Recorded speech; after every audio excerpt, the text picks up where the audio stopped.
জাআলাল্লাহু সিয়ামাহু ফারিজাতা, আল্লাহ পাক এই রমজান মাসে তোমাদের উপর রমজান শরীফের রোজা ফরজ করেছে। রোজা কি? রোজা কি?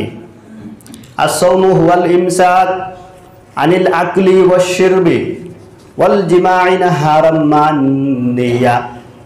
রোজা হচ্ছে প্রধানত তিনটি কাজ থেকে বিরত থাকার নাম। এক নম্বর আনিল আকলি, যাবতীয় খাদ্যবস্তু থেকে বিরত থাকা।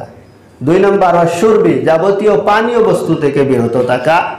তিন নম্বর ওয়াল জিমাই নাহারাম মান নিয়া, নিয়ত করার পর থেকে ইফতার পর্যন্ত স্ত্রী সহবাস থেকে বিরত থাকা। তাছাড়া আরো পঞ্চ ইন্দ্রিয়কে রোজাদার বানাইতে হবে। পঞ্চ ইন্দ্রিয়, চক্ষু, কর্ণ, নাসিকা, জিহ্বা, ত্বক, এই পঞ্চ ইন্দ্রিয়কেও রোজাদার বানাইতে হবে। আপনার চক্ষুকে রোজাদার বানাইতে হবে। রোজা থেকে চক্ষুকে অপাত্রে কুপাত্রে নজর দিলে হবে না। রোজা থেকে ফিল্ম দেখলে হবে না, নাটক দেখলে হবে না, নাচ দেখলে হবে না। রোজা থাকা অবস্থায় ফিল্ম থেকে চোখকে বাঁচাতে হবে, নাটক থেকে চোখকে বাঁচাতে হবে, নাচ থেকে চোখকে বাঁচাতে হবে। দুই নম্বর কর্ণ, রোজা থাকা অবস্থায় কর্ণকে আকথা, কুকথা, অশ্লীল বাক্য, গালিগালাজ, গান বাজনা ইত্যাদি থেকে কানকে বাঁচাতে হবে। তারপরে নিজের মুখকে কন্ট্রোল করতে হবে।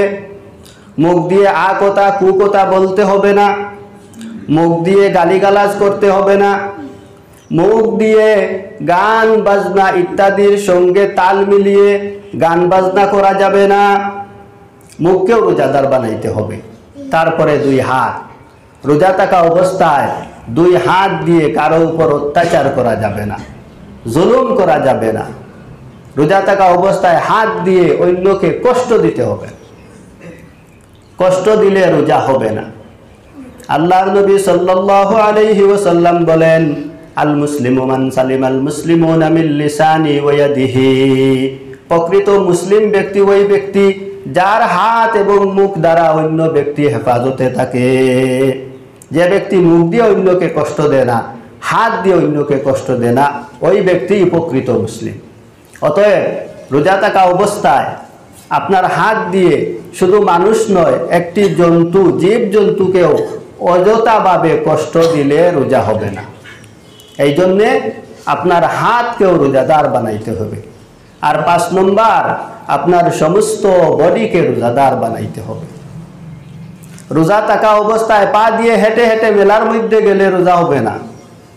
পা দিয়ে হেঁটে হেঁটে গান বাজনার মঞ্চে গেলে রোজা হবে না। পা দিয়ে হেঁটে হেঁটে শরীয়ত বিরোধী কোনো কাজ হয় এমন জায়গায় যাওয়া যাবে না। আপনার পা, আপনার শরীর, চোখ, নাক, কান, মুখ, হাত সব রোজাদার বানাইতে হবে।